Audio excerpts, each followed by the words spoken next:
Did you know that one of my first thoughts for the motion picture was to combine it with the phonograph? My plan was to synchronize the camera and phonograph so as to record sounds when the pictures were made and reproduce the two in harmony. Talking pictures.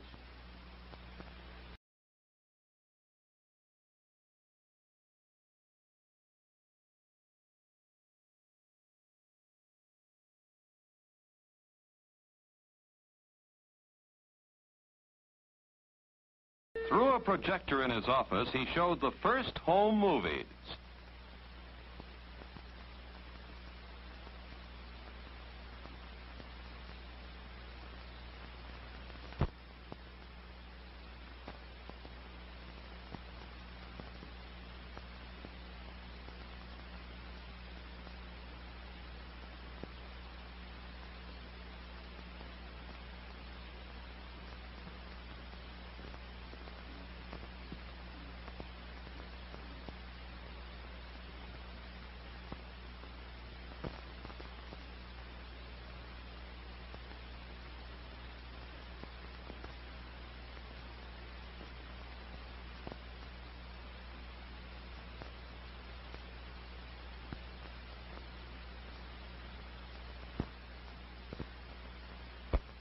The camera followed on one of his camping trips with his good friends Henry Ford, Harvey Firestone, and the naturalist John Burroughs.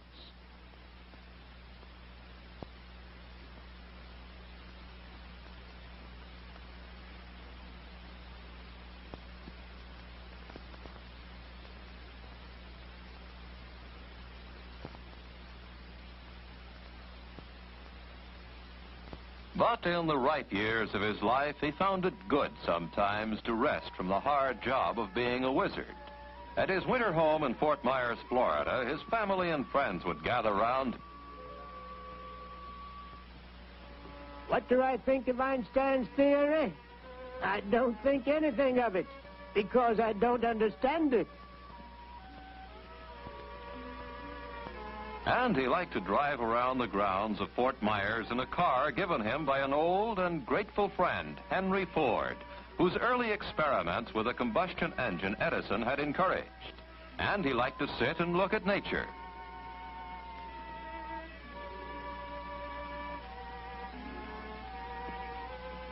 Good day for an angel's picnic.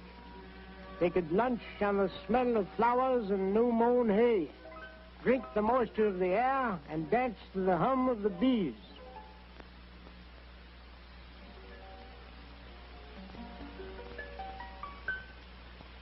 But even in Fort Myers, he couldn't sit still for very long. Close by his home, he built a small laboratory. His friends Ford and Firestone had presented him with a great challenge.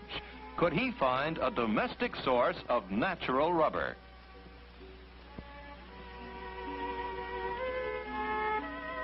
The best source, he reasoned, would be something that grows in great abundance. What was more abundant than the flowers of the field around him? He started by testing every plant, every flower, every leaf, every growing thing he could lay his hands on. Thousands of them tested and carefully classified in his notebooks on his neat shelves. Finally, he settled on the goldenrod as the most practicable source of rubber. Why? Because it was so plentiful. He worked late into the night on the incredible notion of squeezing rubber out of goldenrod, though the famous catnaps were growing longer.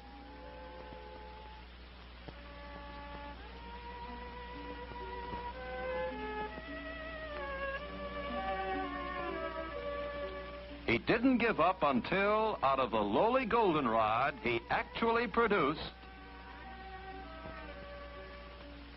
his last legacy to humanity. His desk at the West Orange Laboratory is, as he left it, crammed full of innumerable projects, improvements on the old inventions, plans for many, many new inventions, telephone, telegraph, dynamo. He had taken out the incredible number of 1,097 patents in his 84 years of life, and still he could envision with youthful fervor When I look around at the resources of the electrical field today, I feel I would be glad to begin again my work as an electrician and inventor.